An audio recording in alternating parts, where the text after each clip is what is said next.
भुजबळ हे नाराज आहेत आणि दिल्लीत जाण्यास नकार दिलाय अशी माहिती सूत्रांनी दिली आहे। समीर भुजबळांना मंत्रिपद नाही, त्यामुळे छगन भुजबळ नाराज आहेत। भुजबळांच्या अटीला दिल्ली भाजपकडून रेड सिग्नल देण्यात आला। समीर भुजबळांना मंत्रिपद तरच दिल्लीत जाणार अशी भुजबळांची अट आहे, ही माहिती विश्वसनीय सूत्रांनी दिलेली आहे। सूत्रांच्या माहितीनुसार दिल्ली भाजपनं छगन भुजबळ यांच्या अटीला रेड सिग्नल दाखवला। समीर भुजबळ यांना मंत्रिपद द्या, नंतरच राज्यसभेवर जातो अशी अट भुजबळांची होती। भाजप वरिष्ठांकडून समीर भुजबळ यांना मंत्री करण्यात येणार नसल्याचं सांगण्यात आलं। समीर भुजबळ यांची मंत्रिपदी वर्णी लागत नसल्यामुळे भुजबळांनी दिल्लीत जाण्यास नकार दिला। यानंतर राजेंद्र जैन यांच्या नावावर राष्ट्रवादी कोर कमिटीच्या बैठकीत शिक्कामोर्तब करण्यात आलं।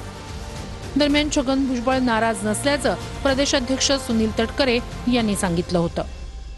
त्यांचं ज्येष्ठत्व, त्यांचा अनुभव पक्षाला उद्याच्या दृष्टिकोनातून दिशादर्शक त्या ठिकाणी ठरणार आहे। त्यामुळे त्यांच्या ज्येष्ठत्वाचा योग्य तो सन्मान होऊनच पुढच्या कालावधीमध्ये त्यांच्या मार्गदर्शनाखाली पक्षाची वाटचाल करत असताना त्या संदर्भातला निर्णय आम्ही एकमताने करणार आहोत। भुजबल साहब नाराज तो नहीं? बिल्कुल हमारे साथ में जब है भुजबल साहब तो ऐसे नेता हैं कि जो उनके जो मन में है वो उनके चेहरे पे भी रहता है और बोलने के लिए कभी रुकते नहीं। जब मेरे साथ में यहाँ पे बाजू में है, इसका मतलब राष्ट्रवादी कांग्रेस पार्टी एक संघ काम करते है। राष्ट्रवादीकडून राजेंद्र जैन यांना राज्यसभेची उमेदवारी, तर पक्षानं एकमतानं राजेंद्र जैन यांच्या नावावर शिक्कामोर्तब केलं अशी माहिती सुनील तटकरे यांनी दिली आहे। राजेंद्र जैन आज सकाळी 10:30 वाजता राज्यसभेसाठी अर्ज भरतील। अर्ज भरताना राष्ट्रवादीचे सर्व नेते उपस्थित राहणार आहेत। आमच्या राष्ट्रीय नेत्या उपमुख्यमंत्री सुनेत्राबाई पवार यांची रिक्त झालेल्या राज्यसभेच्या बाबतीमध्येच आम्ही सर्व कोर ग्रुपने त्या ठिकाणी साधक बाधक चर्चा केली आणि त्याच्यामध्ये राष्ट्रवादी काँग्रेस पक्षाचे आणि पर्यायाने महायुतीचे, कारण एका जागेसाठी ती निवडणूक होते म्हणून उमेदवार म्हणून राजेंद्र जैन हे आज पक्षाने त्या ठिकाणी अधिकृतरित्या उमेदवार ठरवलेले आहेत।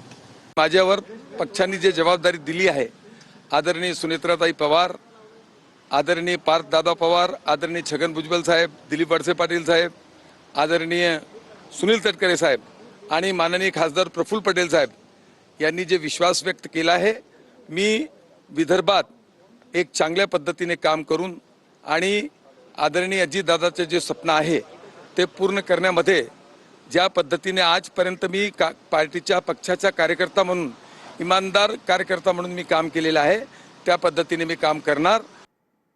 इंडिया आघाडीची आज दिल्लीमध्ये बैठक आहे। 23 पक्षांचे नेते बैठकीमध्ये उपस्थित राहण्याची शक्यता आहे।